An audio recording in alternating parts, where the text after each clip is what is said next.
My name is Marin Eliza Cole, 33 years old. The host wrapped a cheap green wristband around my arm, like I was sneaking into a music festival, not walking into a birthday dinner I never asked for. It read limited guest, in block letters that made my skin look paler than I felt. Back room, he said, smiling the way staff smile at problems they didn't create. The restaurant was warm gold and glass, polished cutlery, soft jazz, the kind of napkins that pretend linen is a personality. My family had chosen a place that photographs well. Of course they had. They were already there when I arrived.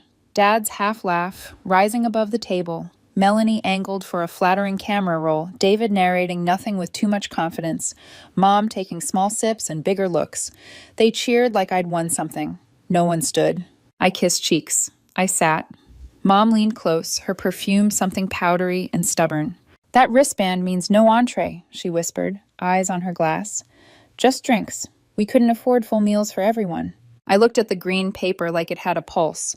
So, it's a cover charge. She smiled like we were sharing a joke. Cocktails are more your vibe anyway. Across the table, Melanie said, "We had to put you on a budget." In that voice, the internet calls playful and women call a warning. David laughed. A fraction too loud. No one said happy birthday. No one asked about the release I'd just shipped, the client I'd saved, the week I'd crawled through to get here. I work in IT, unglamorous but sturdy. My money doesn't glitter in photos. It just arrives when the world cracks. I looked at their plates. Heirloom tomatoes slick with oil, a board of meats and cheeses posed like a magazine shoot, bread I wasn't invited to tear. Limited guest meant watch us eat. I lifted my water and toasted myself. 2:33. Evan had texted at 5. Dinner after? I'll wait up. And I had texted back a thumbs up because there are only so many bridges you can hold with both hands. He is good. His ex, Tessa, used to say I was too generous. I think she meant naive. The band bit my wrist when I stood. Bathroom, I lied to no one. At the bar, the light was cooler, truer. I set my green paper on the counter and told the bartender I'd like to move my tab to the table in the back. I said the name. He nodded. Then I asked for their most expensive bottle of red. It's $400, he said gently, the way you ask if someone's certain about the edge they're speeding toward. Perfect. I carried the first glass back myself. I took the seat I'd had and sipped slow, cherry and graphite and the kind of silence you buy when you finally stop begging to be seen. I listened to my family perform us. The stories smoothed at the edges, the complaints couched as favors. The restaurant hummed. My pulse didn't. Half an hour later, a server slid the leather folder onto the table the way you lay news on a doorstep. David grabbed it, like always. He scanned, blinked, then shouted loud enough to turn heads. Who ordered the $400 wine? Melanie's mouth dropped open. Mom's eyes went shiny with performative hurt. Dad squinted at the line item like numbers could be negotiated by force of will. I drained the last inch in my glass, set it down, and stood. Thanks for the drinks. Marin, Mom reached for my wristband. I slipped my hand away. I walked out past the host, past the bar, past the chandelier that reflected people who knew how to be family to other people at other tables. Outside, the air was a clean slap. My car started on the first try. I didn't go home. I drove the loops the city draws when it's trying to help you think. Up through Clarksville, where the live oaks keep their own counsel. Down along the river, where the lights sketch the water into something calmer than it is. I counted the times I said yes when no should have been a boundary, not a failure.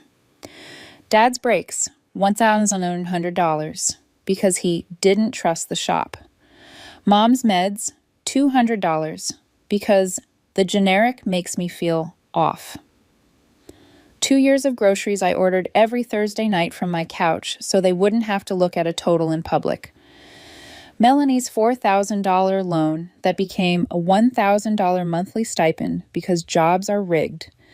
David with his 6-year-old at my door, lights cut, cheeks flushed, shame disguised as urgency. If love is a ledger, our columns weren't balanced. I had let them overdraft me emotionally until my balance of mercy was negative. My phone buzzed on the passenger seat. Evan, all good? Then I can come get you. I wrote, all good, need air. He sent a heart. I tucked it in the pocket of my coat and took another loop. By the time I pulled into my driveway, the porch light had come on by itself, like houses do when they're trying to be kind. Inside, my living room smelled like clean wood. I put my keys in the bowl and listened to the quiet that belongs only to people who pay their own bills. When the knock came, 2 days later, it was the kind you answer even if you know better. Hard, fast, impatient. I opened the door and there they were. Mom, Dad, Melanie, David, in a tight line like a choir that doesn't know the song. "You think you're funny?" David snapped, stepping forward. "Ordering a $400 bottle like you're teaching us a lesson?" Dad's jaw worked. "You dumped a $900 bill on us." Melanie rolled her eyes and pushed past me like it was still her right. She perched on the arm of my couch. "Dramatic, even for you," she said, crossing her arms. "Vindictive." I shut the door because my neighbors didn't need the show. Mom stood small and quiet until the script reached her, then said, "You humiliated us. We planned that dinner for you." Plan. The word almost made me laugh. Paper bands for me, full menus for them. I let the noise run until it ran out. Then I asked, very softly, "Why do you all think I owe you anything?" They blinked like people dragged from a dream. I named numbers like dates, Dad's breaks, Mom's meds, pandemic groceries, Melanie's $4,000 that turned into 1,000 a month, David's shut-off notice with a child's damp face behind him. No one denied it. They shuffled in place like someone had turned on brighter light. "I'm not paying the $900, I said. "I'm not paying the next thing, or the next. I'm done." "So you're cutting us off?" Melanie's voice sharpened. "After everything? You mean everything I've done while you called it love?" Dad muttered, "Money changed you." Mom said, "This is cold." David said, "You'll regret it." I opened the door and waited, because sometimes the only thing you can offer people is a clear exit. One by one, they filed out into the afternoon heat, not looking back. When the door clicked shut, the silence was a clean room. It felt like someone had removed something toxic you had learned to pretend wasn't killing you. That evening, the text started like a weather pattern they'd named after me. Mom, family means sacrifice. Melanie, 3 in a row. Don't forget where you came from. You're not better than us. You're just lucky. David, real mature. On Thursday, Dad, roof's in bad shape. Inspector says next storm will do it. Need $4,500. Can you help? I stared at the screen until the words turned into gray shapes. Then I deleted the message, not out of anger, out of oxygen. The quiet that followed wasn't peace, not yet, but it was the first space I'd had in years where I could hear my own life. The knock the second time was faster, meaner, like someone pounding on a vending machine they thought owed them a soda. I'd barely finished my coffee. The cup was still warm in my hands when I opened the door and my family poured in without asking, a storm front in human clothes. David didn't bother with hello. "You think you're funny?" he snapped, shouldering past me. "Ordering a $400 bottle so we choke on the bill?" Dad's jaw was already set, his voice falsely calm. "You left a $900 tab, Marin." "Good morning," I said, stepping aside because saying no at the threshold felt like a fight I didn't need to bleed for. They staged themselves in my living room like a courtroom sketch. Melanie took the arm of the sofa, regal, condemning. Mom hovered, fingers twisting the strap of her purse, quiet until it served her. "You embarrassed us," Melanie said, crossing her legs. "There were people we know there." "You invited me to a dinner where my wristband said limited guest," I answered. "We can start there." Mom flinched. "We were trying to do something nice. It's not our fault you make everything about money." I set my cup on the console and folded my hands to keep them from shaking with either amusement or fury. Hard to tell. "You want to talk about money?" "Don't," Dad warned, as if the word had teeth. "Let's," I said, and reached for the folder I'd left on the side table because part of me knew we'd land here. It wasn't thick. It didn't need to be. 6 weeks ago, Dad's breaks, $100. February, Mom's medication, $200. Pandemic groceries, 24 months running, every Thursday without fail, all from my card. Melanie, $4,000 when you lost your job, plus $1,000 a month since then. David, with your son in tow when the lights were shut off, what was that? $326? I put it on my card at midnight so he wouldn't sleep in the dark. No one was loud now. The air changed when numbers replaced feelings. David looked at the floor. Dad pretended to study the family photo on my shelf as if it were incriminating. Melanie rolled her lips inward the way she did when she couldn't find a prettier version of herself to stand in front of the truth. I closed the folder. I am not paying the $900 dinner. I'm not paying the next emergency, or the one after that. I'm done being your emergency fund. So you're cutting us off, Melanie hissed. After everything? Everything I have given, I said softly, while you call it love. Dad scoffed. Money's changed you. It stopped being a sedative, I said. That's all. Mom finally found her place. You're cold, Marin. You used to be warm. You used to say yes. I used to keep you alive with my yes, I replied. Now I'm trying to keep myself alive with a no. David's mouth curled. You'll regret this. I opened the door again because some speeches only end when air is cooler on someone's face. You can leave now. They did, one by one, in a silent line, like mourners at a funeral, where the body refuses to be dead. The door clicked. The house inhaled. I picked up my coffee again and let the quiet gather like courage. Evan texted, Want me to come over? I typed, I'm okay. I need to do a few things. He sent back, Proud of you. I put the phone face down and walked to my desk. The tabs were already open. Bank, phone carrier, grocery delivery, utilities. It took less than an hour to unwind a web I'd woven over 5 years. Auto payment to Melanie, canceled. Grocery delivery profile linked to my parents' address, removed. Family phone plan I'd been shouldering because bundling saves money. Ported numbers, account closed. The pharmacist's auto refill tethered to my card, transferred to Mom's account with a note to the tech. A P.O. box rental form, half filled, sat in another tab. I completed it, scheduled a mail forward, indexed an emptiness I could live with. By afternoon, the texts arrived in waves. Mom, family means sacrifice. You're losing yourself. Melanie, don't forget where you came from. You're not better than us. You're just lucky, David, real mature. At dusk, my phone lit up again. Dad, roof's in bad shape. Inspector says next storm will take it. Need $4,500. Can you help? I stared at the thread until the words lost meaning. Then I deleted the message. Not even a scene. There are edges you learn by slicing your own palm on them. The next few days did not feel like peace. They felt like detox. In the morning, I'd wake and wait for the panic. Who needs me? What now? And it wouldn't come. I would stand in the middle of my kitchen and listen to the hum of the refrigerator and the distant sound of someone walking their dog, and feel both like I had wandered into someone else's life and like I'd finally returned to my own. I worked.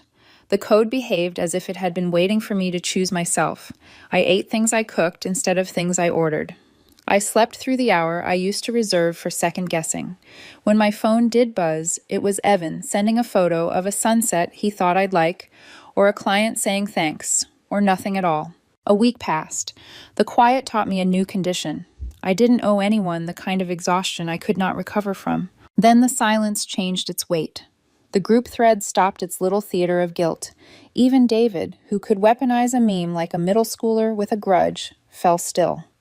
I knew what that meant. They were not done. They were regrouping. On Wednesday, a letter appeared in my mailbox, thick enough to make the metal groan when I slid it out. No stamp. Hand-delivered. My name in my mother's tight cursive, the kind that looked like it was written with teeth. I took it to the kitchen and read it standing up, like a person reading a weather alert for a storm that had already blown out the power. We love you, Marin. We don't understand what happened. You used to be so generous. You've changed. It flowed like a river you drown in because you were polite enough to try not to splash. We were trying to have a nice dinner for you. We didn't think you'd react that way. Is this really worth throwing everything away? Halfway down, the tone shifted. I know about the property in Wimberley. The words didn't shout. They didn't need to. A cold line slid through my chest. I hadn't told anyone. Not Rachel. Not Evan. The deal wasn't even finalized. Only a survey flag on a map and a recurring daydream. A small cabin, a quiet hill, morning light that didn't ask me to justify it. We always believed in sharing in this family. It's what we do. You have something that could save all of us, and you're keeping it for yourself. A cabin while your father's roof is falling in, while Melanie is drowning in expenses. The handwriting steadied, true north toward an old threat. If you still care about this family, you'll do the right thing. Sell the land. Help us. This doesn't have to be the end. It wasn't a letter, it was notice. They weren't just coming for my present anymore. They were coming for a future they hadn't even paid admission to imagine. I folded the paper, walked out to the patio, lit the fire pit with a long match, and dropped the letter in. The flames took their time, licking each line black, then gone. The ash lifted like speech that had finally learned to keep itself to itself. I didn't know how they knew. Maybe someone mentioned something. Maybe someone had looked when they shouldn't have. The how didn't matter, only the no did. Before sunrise the next morning, I drove south, past the city where the sky opens, past billboards selling future selves I wasn't going to buy. The Wimberley lot was mostly cedar and rock and the hum of insects, but it felt like a door that would open if I asked kindly. The survey flag shivered in a small breeze. I stood in the dust and let the quiet do its work. This place didn't care about ledgers or wristbands or who believed what expensive wine meant. It cared that I showed up ready to build something that didn't ask me to bleed to prove it loved me. I made 2 calls. First, to the builder. I want to move the timeline up, I said. Pour the slab as soon as you can. Frame next. Second, to my lawyer. Everything from now on goes into my name only, I said. Tighter than tight. If there's a way to make it invisible, do it. She didn't ask why. She didn't tell me to be careful. She said the only thing a person who knows you've finally chosen yourself can say, on it. On the way back to Austin, I rolled down the windows. The wind pulled my hair into a new shape. When my phone buzzed, I didn't look. I had somewhere to be, not with anyone else, with the part of me that had just learned how to say mine without apology and mean life by it. The morning after I burned my mother's letter, the smell of smoke still clung to the patio. It followed me inside, faint, sharp, a reminder that some fires don't stay outdoors. I didn't open the curtains. The light felt too honest. At 9, my phone buzzed. Evan. Did something happen? You sound off. Me. Just family stuff. Nothing I can't handle. Evan. You never have to handle everything alone. I stared at the message until it blurred. He meant well, but this wasn't a weight anyone else could carry. You can't outsource history. By noon, I was on the road to Wimberley. I hadn't planned it. I just started driving, the letter's ashes still sitting cold in the pit behind me. The highway unwound in long gray ribbons, the kind that hypnotize you into thinking maybe escape is a destination. When I reached the turnoff to my property, the world went quiet. The wind shifted, the air smelled of cedar and dust. The lot was still raw. Red earth, a scatter of limestone, a rough wooden stake with fluorescent tape marking the future corner of the cabin. But it was mine, every inch of it. I walked until my boots sank slightly into the soil. No one yelling. No text demanding money. No guilt wrapped in affection. Just space. This, I thought, this is what peace costs.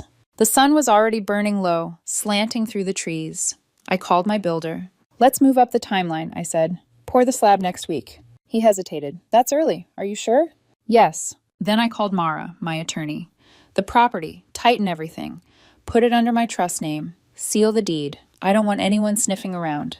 She didn't ask questions, just said, consider it locked. When I hung up, I realized my hands were steady for the first time in weeks. The drive back to Austin was slower. My mind replayed the letter line by line, wondering how they found out. Maybe Melanie saw an email during one of her visits. Maybe David snooped through my office when he borrowed my printer. Maybe Rachel told them accidentally. Or maybe they'd just guessed, because control is an instinct, not a coincidence. Either way, they'd crossed into my last private place. When I got home, a voicemail was waiting from Mom. Marin, please don't do anything drastic. We're just worried. You don't know what people might think if they find out you're hiding assets. You don't want that kind of trouble, sweetheart. It wasn't fear in her voice. It was warning dressed as concern. I deleted it. Then, almost on cue, another text arrived. This one from Melanie. Hey, I know things have been tense, but we should talk. One dinner. Everyone wants to clear the air. No drama, I promise. No drama. That phrase landed like an inside joke I wasn't in on anymore. I should have ignored it. I even typed no thanks and deleted it. But curiosity is its own form of poison. I needed to see it, the moment they realized I'd closed the vault for good. We met at a small Italian place on the east side. Warm lighting, soft piano, walls covered in photos of Rome that looked older than my parents' marriage. When I arrived, only Rachel was there, sitting straight-backed, eyes nervous but kind. Hi, she said, half a smile. Hey, I answered. We didn't hug. The rest trickled in after. Mom, Dad, David.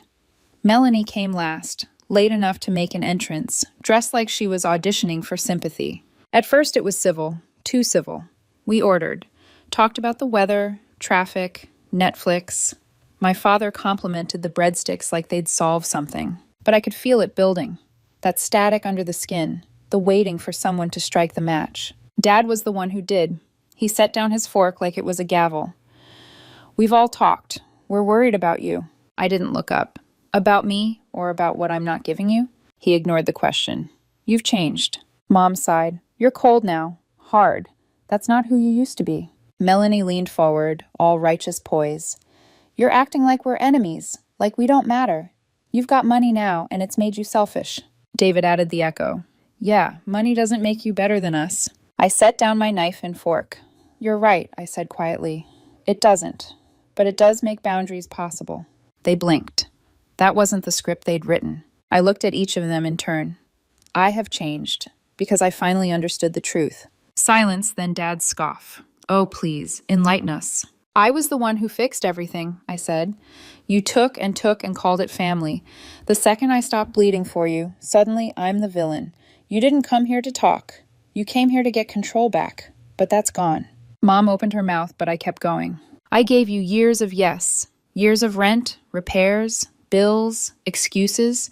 You called it love, but love doesn't come with receipts. I'm done." The table went still. Melanie's eyes were wet, but not from guilt, just frustration. "So this is it? You're cutting us off forever?" "Yes," I said, "because I finally realized something. You don't hate me. You hate that you can't use me anymore." Dad leaned back, jaw tight. Mom's eyes darted to Rachel like maybe she'd rescue the scene. Rachel just stared at her plate. I stood. "You had your chance. I gave everything I could. And all it ever got me was debt and disappointment." I dropped a 20 on the table. That should cover my part. Then I left. No shouting, no scene. Just the clatter of silverware behind me and the faint hiss of the door closing. When I got home, the air felt different. Heavier but cleaner, like a storm had rolled through and scrubbed the house bare. No text came that night. No voicemails the next morning. Not even from Rachel. The silence this time wasn't an attack. It was acceptance. Or maybe retreat. Either way, it was quiet. 2 weeks passed. Then a new message lit up my screen. "Rachel, hey, I know things blew up. I'm not getting into it, but I could really use a little help this month. Just $300. Please." I sat on the porch with my phone in my lap for a long time. Rachel had always been the soft one, the buffer between me and their chaos. She never asked unless she was desperate, but I couldn't do it. Not again. I typed, "I'm sorry, Rach. I can't keep being everyone's safety net. I have to take care of myself now." A minute later, her reply came. "Okay, I get it. No guilt, no manipulation. Just a quiet acceptance that hurt more than any of the others." I didn't block her. I couldn't. But that text, that single, resigned okay, felt like the last string snapping between me and the life I'd outgrown. The next morning, I drove back to Wimberley. The builders had started clearing brush for the cabin. Piles of cedar limbs smoked faintly in the sun. I parked, stepped out, and stood in the half-finished silence. The air smelled like sawdust and possibility. For the first time, I didn't think about who might call next or what excuse they'd invent. I just breathed. The land didn't want anything from me. It didn't ask, it didn't guilt, it didn't take. It simply waited. And I realized I'd been waiting too, not for them to change, but for me to stop hoping they would. 5 months passed before they tried again. 5 months of silence. 5 months where my phone was just a phone, not a siren. I'd gotten used to the stillness. I'd built a rhythm. Coffee on the porch at sunrise, work from home till 4, drives to Wimberley on weekends to watch the cabin rise from the ground like a promise. The world was finally steady, predictable, quiet. Then the text arrived. "Melanie, let's just talk. One dinner. Everyone wants to clear the air. No drama this time, I promise." I almost laughed. No drama was my family's favorite lie. But part of me, stupid, curious, still human, wanted to see what they looked like now that they couldn't reach my wallet. So I agreed. The restaurant was small, a family-run Italian place tucked behind a strip mall. Warm lighting, tables packed close, that faint smell of garlic and nostalgia clinging to the air. Rachel was already there when I walked in. She gave me a quick, careful smile. Hey, I said. We didn't hug. The others arrived one by one. Mom and Dad together, David trailing behind them, Melanie last as always. Perfect hair, practiced smile, late enough to make it seem intentional. The hostess barely had time to hand us menus before the performance began. For the first 15 minutes, we played the part of people who liked each other, talked about weather, traffic, new road construction on I-35. Melanie made a joke about how you can't escape Austin's rent unless you buy land out in Wimberley. And my stomach clenched. She smiled sweetly, like she hadn't just proven that they knew everything. I didn't rise to it. I poured water, broke a piece of bread, pretended we were strangers who'd accidentally shared a table. Then Dad set down his fork with that heavy deliberation that always meant speech incoming. "We've all talked," he began, "and we're worried about you." There it was, the ambush hidden under a meal. I didn't look up. "About what?" "You've changed," Mom said softly. "You're cold. That's not who you used to be." Melanie leaned forward. "You act like we're enemies, like family means nothing to you anymore." David added, "You're selfish now. You think you're better than us just because you're doing well." The word selfish hung in the air like smoke. I set my glass down slowly. "You're right," I said. "I have changed." They blinked, caught off guard. "I had to," I continued, voice steady, "because I finally understood the truth." Dad scoffed. "And what truth is that?" "That I was the only one giving," I said. "That every emergency was just a test to see how much more I'd give before I broke. You call it generosity when it's convenient and greed when it stops. I was never family to you. I was a safety net." Mom's eyes filled with tears. "We're just trying to help you see reason." "No, you're trying to get back control," I said quietly. "You didn't invite me here to reconnect. You came to see if you could guilt me into opening the door again." Melanie's jaw tightened. "That's not fair." "What's not fair," I said, "is spending years treating me like an open wallet and then calling me cruel when I finally close it." Silence. Even the restaurant noise seemed to dim. Rachel looked down, twisting her napkin. I caught her glance for half a second, a flicker of understanding she'd never say aloud. Dad leaned back, exhaling through his nose. "Money's made you arrogant, Marin." "No," I said softly. "It made me aware." I stood up, pulled a 20 from my purse, and dropped it beside my plate.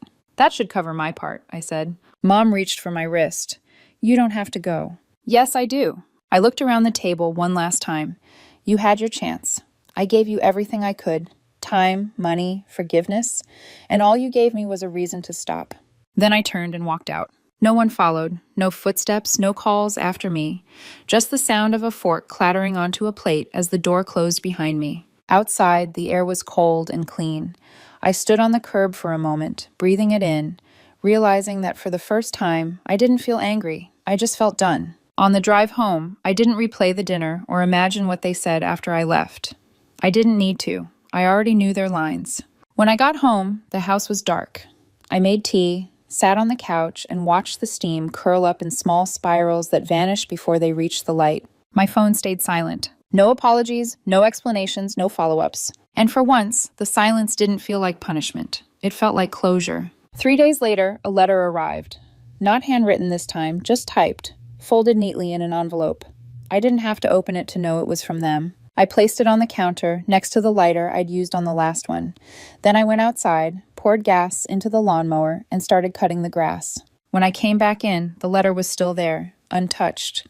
The world hadn't ended without reading it. I picked it up, walked to the fire pit, and dropped it in. This time I didn't even watch it burn. A week passed, then another. The quiet held. No new messages, no voicemails, no guilt-tripped memes about forgiving family. Even Rachel stopped texting. It was like they'd all agreed on a new strategy, erase me completely. At first, it stung. That old reflex, the one that believed love meant staying reachable, flared up, but it faded quickly. Because for once, the absence didn't feel like loss. It felt like space. Space to breathe, to rebuild, to exist without being pulled apart. Evan came over one evening with takeout and a bottle of wine. "How'd the dinner go?" he asked. "It ended," I said simply. He looked at me for a long moment, then nodded. "Good." We didn't talk about it again. That night, as he left, he kissed my forehead and whispered, "You finally stopped rescuing people who won't swim." When the door closed behind him, I realized how true that was, and how light it felt. 5 months have passed since that dinner, since I stood up, dropped a 20 on the table, and walked out of their lives. No shouting match in the parking lot, no last-minute apology, no clever text the next day. Just a clean exit, the kind I never thought I'd be brave enough to make. Since then, not one of them has called. No voicemails from Mom dripping with guilt. No sarcastic messages from David. No, let's talk emails from Melanie. Not even a meme forwarded from Dad pretending everything's fine. It's like they held a silent meeting and decided I no longer existed. Maybe they thought if they ignored me long enough, I'd crawl back. Maybe they thought the guilt would rot me from the inside. But it didn't. The silence turned out to be peace wearing its work clothes. For years, my phone had been a hotline for their chaos. Every overdraft, every just one favor, every broken car or bounced bill. I was their emergency fund disguised as a daughter. Now it barely rings. And when it does, it's for things that belong to me. Work, friends, Evan sometimes. I still get messages from Rachel, though. Not often, but enough to keep the memory of that old life flickering faintly. Always the same shape, always the same tone. Hey, I could really use some help this month. Nothing big. $300 maybe? Or, I wouldn't ask if it weren't important, please. She never says what it's for. Never uses the words rent or bills. She keeps it vague, like if she doesn't name it, it won't feel like a request. I never respond. I can't. Sometimes I stare at the messages for a long time before deleting them. Not because I'm tempted, but because I want to remember how far I've come. I could block her. I probably should. But I don't. Her messages remind me who I used to be, the woman who thought saving everyone else was a form of love, even if it meant drowning herself. That woman's gone. And in her place is someone who finally understands that giving too much isn't kindness. It's self-erasure dressed up as virtue. The cabin's almost finished now. I drive out to Wimberley every weekend to watch it take shape. The smell of fresh wood, the echo of hammer strikes, the slow miracle of structure. It's therapy in motion. Each week, the land looks less like a project and more like a life I haven't quite let myself believe in yet. The builders call me ma'am and ask small, careful questions. Where I want the windows, which direction the balcony should face, how far to extend the porch. Every answer feels like a decision to stay free. Sometimes I stand on the new deck, unfinished boards under my boots, sky wide and unbothered, and imagine mornings here, coffee in hand, no phone buzzing, no guilt breathing down my neck. Just quiet. Evan came out once, a month ago. He walked the property, hands in his pockets, eyes soft with admiration. It's beautiful, he said. I can see why you needed this. I didn't need it, I said. I built it. He smiled at that. The small, proud kind of smile that doesn't ask for credit. He stayed until sunset. Then, before he left, he said, "You finally found a place that doesn't take from you." I nodded. For once. We didn't label what we were, and we didn't need to. Some connections don't come to fill a void. They just stand beside you while you learn what it means to stop emptying yourself. Back in Austin, the paperwork's done. The cabin deed is sealed under my trust. Untraceable, untouchable.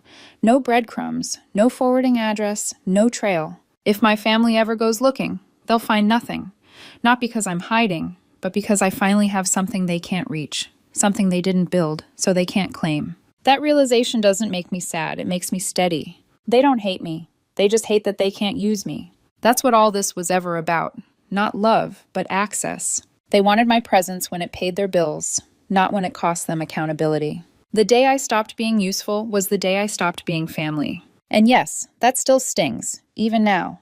Not because I miss them, but because I spent so many years believing love and obligation were the same thing. They're not. Love builds. Obligation drains. I was raised to confuse the two.